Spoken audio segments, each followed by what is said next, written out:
తిరిగి BCN news కి స్వాగతం. ఒంగోలులో నిర్వహించిన జాతీయ గ్రంథాలయ వారోత్సవాల ముగింపు కార్యక్రమం ఘనంగా జరిగింది.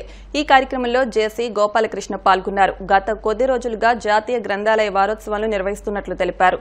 నేటి ఆధునిక కాలంలోనూ పాఠకులకు విస్తృత స్థాయిలో సేవలందిస్తున్న ఈ పఠనాలయాలను గుర్తిస్తూ ఏటా నవంబర్ 14న జాతీయ గ్రంథాలయ వారోత్సవాలు నిర్వహిస్తున్నట్టు తెలిపారు.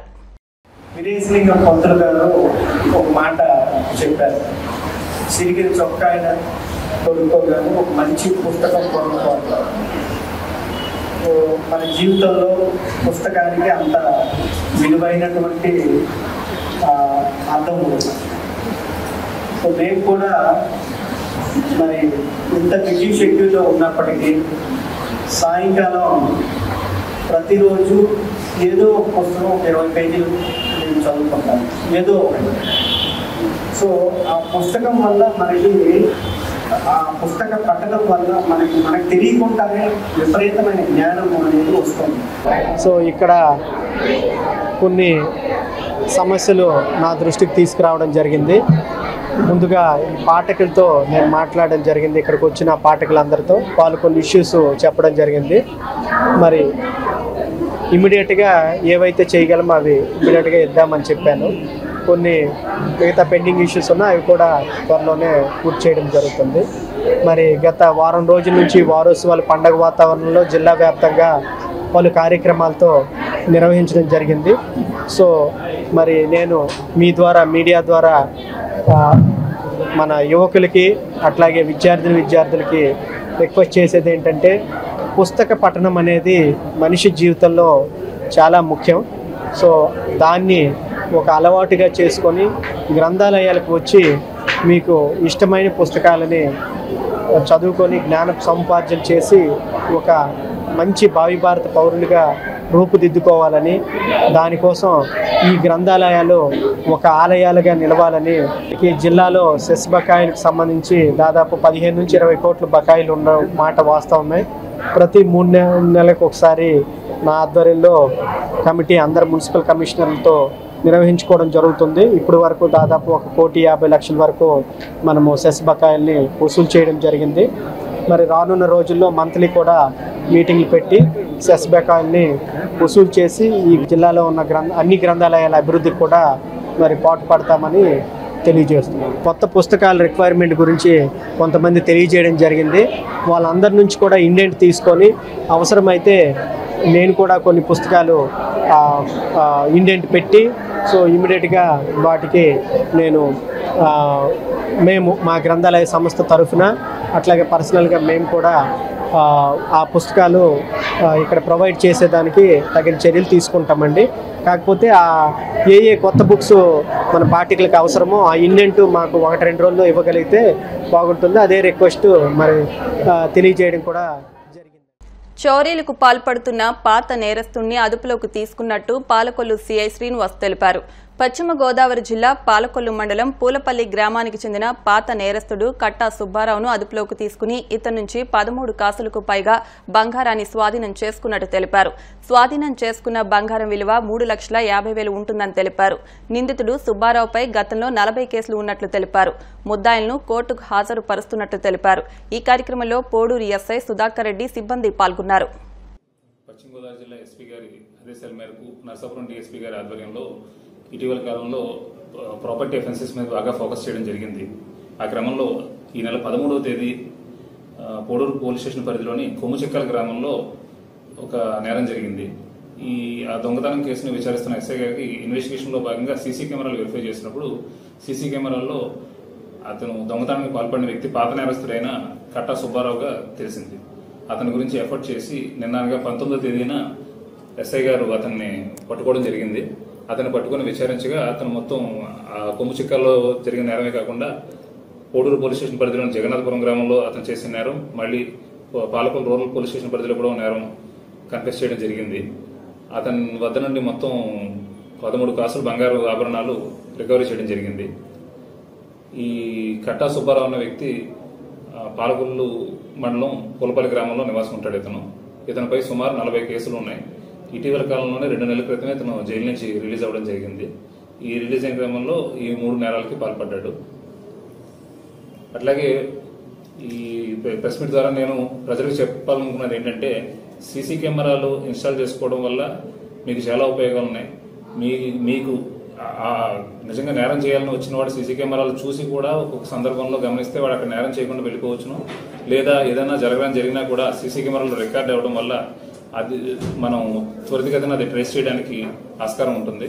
కాబట్టి మీ భద్రత దృష్ట్యా తప్పనిసరిగా అవకాశం ఉన్న మట్టికి ఎవరైనా సరే సీసీ కెమెరాలు అమర్చుకోవాల్సిందిగా కోరుతున్నాను. అట్లాగే ఏదన్నా ఊర్లు వెళ్ళి ఎక్కువ రోజులు ఉండే పరిస్థితి ఉంటే కనుక ఇంట్లో ఏ విధమైనటువంటి బంగారం విలువైన వస్తువులు బంగారు ఆభరణాలు లాంటివి ఏవి కూడా ఉంచొద్దని చెప్పి మా మనమండి. అలాగే మా ఎస్పీ గారు ఆదేశాల మేరకు ఈ మధ్యకాలంలో చేసిన క్రైమ్ వర్క్ చెప్పుకోవాలంటే కోడూరు పోలీస్ స్టేషన్ పరిధిలో మొత్తం 14 బైకులు రికవరీ చేశాం. ఒక 50 4-వీలర్ బ్యాటరీలు రికవర్ చేయడం జరిగిందండి. ఏదైనా దొంగతనం కనుక జరిగితే మీ బండి దొంగతనం జరిగిందని తెలిసిన వెంటనే మీకు ఫోన్కి అలర్ట్ వస్తుంది. ఫోన్ నుంచి మీరు దాని ఇంజిన్ ఆఫ్ చేయొచ్చు. జీపీఎస్లో ట్రాక్ చేసుకుంటే మీ వెహికల్ ఎక్కడ ఉందో అక్కడికి వెళ్ళిపోవచ్చు. మీ వెహికల్ భద్రత మీరే కాపాడుకోవచ్చు. దొంగతనం జరిగిన తర్వాత దానికోసం ఇబ్బంది పడే బదులు ముందుగా నేరాలు జరగకుండా ప్రివెంటివ్గా కూడా ఉండాలని. కడప జిల్లా ఊటుకూరులోని ఆలయంలో స్వామి అమ్మవార్ల విగ్రహ ప్రతిష్ఠ మహోత్సవాలను నిర్వహించడాన్ని స్వాగతిస్తున్నామని టీడీపీ రాష్ట్ర ఉపాధ్యక్షులు కమలాపురం నియోజకవర్గ ఇన్ఛార్జ్ పుత్తా నరసింహారెడ్డి తెలిపారు. కడప నగరం 45వ డివిజన్ పరిధిలో నిర్మించిన ఆలయంలో భక్తుల ఆధ్వర్యంలో సీతారామ లక్ష్మణ ఆంజనేయ కుమార వినాయక స్వామి విగ్రహాల ప్రతిష్ఠ మహోత్సవాన్ని భక్తి శ్రద్దలతో నిర్వహిస్తున్నట్టు తెలిపారు. ఇందులో భాగంగా తొలి రోజు ఎద్దుల పోటీలు చేపట్టగా పుత్తా నరసింహారెడ్డి ఈ కార్యక్రమాన్ని ప్రారంభించారు.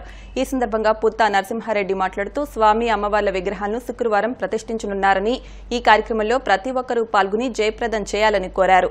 ఈ కార్యక్రమంలో ఉత్సవ కమిటీ ప్రతినిధులు పాల్గొన్నారు. చింతకొమ్మదిన్న మండలం ఊటుకూరు కార్పొరేషన్ ఏరియా 45వ డివిజన్ కదా ఇది. 45వ డివిజన్లో ఎస్సీ కాలనీలో ఈరోజు రెడ్డయ్య వాళ్ళ కాలనీ అని చెప్తా ఉన్నాడు ఆయన. ఆ కాలనీలో శ్రీనివాసులరెడ్డి దంపతులు ఇప్పుడు రేపు ప్రతిష్ఠించబోయే విగ్రహాలను అన్నిటి కూడా పెట్టి ఇక్కడ హోమాలు పూజలు చేస్తున్నారు. నిన్నటి నుంచి రేపు ప్రతిష్ఠ చేస్తారు. దాంట్లో భాగంగా ఈరోజు మేము కూడా ఈ దేవుని వచ్చేసి రేపు ఉండమనే ఉద్దేశంతో దీన్ని తీసుకొచ్చి ఇక్కడికి వచ్చి నమస్కరించుకొని ఆ హోమగుండంలో పోయి పూజలు చేయడం కూడా జరిగింది. ఇక్కడనే సీతారామ లక్ష్మణ ఆంజనేయ కుమారస్వామి వినాయక స్వామి అందరి విగ్రహాలు కూడా రేపు ప్రతిష్ఠ చేస్తున్నారు. ప్రతిష్టలో భాగంగా ఈ గ్రామ ప్రజలందరూ కూడా చాలా మంది వచ్చారు. అందరూ కూడా పాల్గొని విజయవంతం చేయాలని కోరుకుంటున్నాం. ఈ గ్రామంలో దేవుని కోసం కట్టడం వీళ్ళందరికీ దాతలుగా శ్రీనివాసులరెడ్డి వాళ్ళ దంపతులు చేస్తున్నారు. ఈ విగ్రహం పేరు సాయినాథ్ రెడ్డి. శ్రీనివాసులరెడ్డితో పాటు ఈ దేవాలయానికి గోపురానికి కానీ ఇక్కడ అందరూ దాతలు చాలా మంది సహకరించుకొని దాతల ద్వారానే ఈరోజు ఈ దేవాలయం నిర్మించడము విగ్రహాలను ప్రతిష్ఠ చేయడము ఈ కార్యక్రమం అంతా దాతలే చేస్తున్నారు. ఇక్కడి నుంచి కూడా ప్రభుత్వ డబ్బులు కానీ వేరే వాళ్ళ డబ్బులు ఏం కాబట్టి వాళ్ళందరూ కూడా ఈరోజు వాళ్ళ కుటుంబాలకు ఆయుర ఆరోగ్యాలతో ఐశ్వర్యాలతో అభివృద్ధి చెందాలని ఆ దేవుడు అని కోరుకుంటా ఉన్నాం. ఈరోజు కూడా బండల పోటీలు కూడా పెట్టారు. రేపు ఈ కార్యక్రమం ఉంటుంది కాబట్టి ప్రతిష్ట కార్యక్రమం ఎన్ని ఉంటాయి కాబట్టి దానికి రేపు కష్టమనే ఈరోజు పెట్టడం కూడా జరిగింది. అక్కడ కొద్దిసేపట్లో అక్కడ కూడా ప్రారంభోత్సవం చేస్తారనేది తెలియజేస్తాను. గ్రంథాలయాలు విజ్ఞానాన్ని పంచే భాండాగారాలని ఎంతెన్నో ఉన్నతులుగా తీర్చిదిద్దే సరస్వతి నిలయాలని ఇక్కడ విజ్ఞానాన్ని పెంపొందించుకుని ఉన్నత శిఖరాలను చేరిన వారెందరో ఉన్నారని పాఠశాల విద్య ప్రాంతీయ సంయుక్త సంచాలకులు జి నాగమణి పేర్కొన్నారు. కాకినాడ జిల్లా కేంద్ర గ్రంథాలయంలో వారం రోజులుగా నిర్వహిస్తున్న 57వ జాతీయ గ్రంథాలయ వారోత్సవాలు ఘనంగా ముగిశాయి.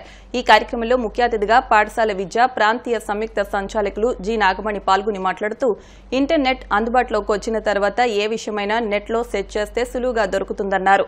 సంస్థ కార్యదర్శి వరప్రసాద్ మాట్లాడుతూ గత వారం రోజులుగా ఉమ్మడి తూర్పు గోదావరి జిల్లా గ్రంథాలయ సంస్థ ఆధ్వర్యంలో నిర్వహిస్తున్న గ్రంథాలయ వారోత్సవాల్లో విద్యార్థులకు జాతీయ స్వాతంత్ర అంశాలపై దేశ సుస్థిరత జాతీయ సమైక్యత నాయకులపై పోటీల్లో పాల్గొని విద్యార్థులు తమ ప్రతిభను చాటారని అన్నారు.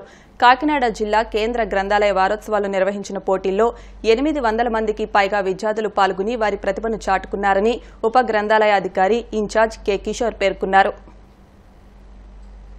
నుంచి ఇక్కడ నుంచి చదువుకున్నానండి. ఇక్కడ చదువుకుని నేను మా ఫ్రెండ్స్ అందరూ కూడా మేము క్రికెట్ ఆడినా ఈ గ్రౌండ్ ఇక్కడికి వచ్చి మేము ఏదన్నా ఎగ్జామ్స్ కైనా దేనికైనా ఇక్కడ ప్రిపేర్ అయ్యే వాళ్ళం. చాలా మంది ఇక్కడ లైబ్రరీ చాలా బాగుంటుందండి. ఈ లైబ్రరీ ఫెసిలిటీస్ లో ఇప్పుడు కూడా ఈ లైబ్రరీ అంటే చాలా ఇష్టం నాకు. ఈ లైబ్రరీ నా వంతు పరంగా ఇంకా డెవలప్ చేయాలి. ఇంకా లైబ్రరీ ఉంటే పిల్లలకి ఎవరికైనా ఏ అవసరం ఉన్నా మా చారిటబుల్ సానిటైజేషన్ ఫౌండేషన్ ద్వారా సరే చైర్స్ కానీ ఏ పరంగా లైబ్రరీలో ఉన్నా సరే నేను ఎప్పుడు రెగ్యులర్ గా 1 day చేస్తానండి. కంపల్సరీ మనకు లైబ్రరీ అంటే చాలా ఇష్టం. ఇది నేను ఇంకా నా వంతు పరంగా దీన్ని డెవలప్ చేయడానికి చాలా మటుకు నేను ట్రై చేస్తాను.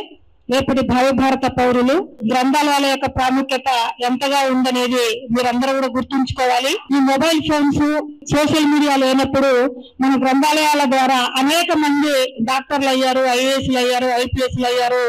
అందరూ కూడా మీరందరూ చిన్న నేటి బాలలే రేపటి భారత పౌరులు. కాబట్టి ఎక్కడైతే ఇక్కడ మన ఈ గ్రంథాలయం జిల్లా స్థాయిలోనే కాకుండా మరి మండల కేంద్రాలలో కూడా గ్రంథాలయాలను ఏర్పాటు చేసి విద్యార్థులలో గ్రంథాలయాల పట్ల శ్రద్ధ వహించాలి. అలాగే గ్రంథాలయాల ద్వారా అనేక రకాలుగా ఉపయోగాలు ఉన్నాయనే ఉద్దేశంతో ఎవ్రీ ఇయర్ కూడా సమ్మర్ లో క్యాంపెయినింగ్ చేస్తూ అలాగే జూన్ నెలలో కూడా విద్యార్థులకి అన్ని అందుబాటులో పుస్తకాలన్నీ కూడా అందుబాటులో ఉంటూ మీ యొక్క భవిష్యత్తుని మనం తీర్చిదిద్దుకోవాలంటే గ్రంథాలయాల యొక్క ప్రాముఖ్యత ఎంతగానో ఉంది. చిరిగిన చొక్కా అయినా వేసుకో, ఒక మంచి పుస్తకం కొనుక్కోమని మన కందుకూరి వీరేశలింగం గారు ఏ రకంగా చెప్పారో మీరందరూ కూడా గ్రంథాలయాలని ప్రతిరోజు అందులో అనేక రకాలుగా మనకి ఉపయోగపడతాయి. కాబట్టి వార్తలు ముగించే ముందు ముఖ్యాంశాలు మరొకసారి. విశాఖ స్టీల్ ప్లాంట్ ప్రైవేటీకరణ అంశంపై మండల్లో వాడివేడిగా చర్చ. తనదైన శైలిలో విపక్షాలకు వివరణ ఇచ్చిన డిప్యూటీ సీఎం పవన్ కళ్యాణ్.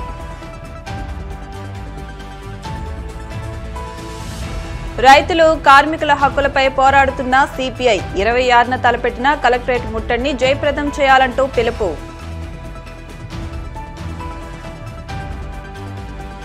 పాలకొల్లు మండలం పూలపల్లిలో పాత నేరస్తుడి అరెస్ట్. 13 కాసులకు పైగా బంగారాన్ని స్వాధీనం చేసుకున్నామన్న సిఐ శ్రీనివాస్.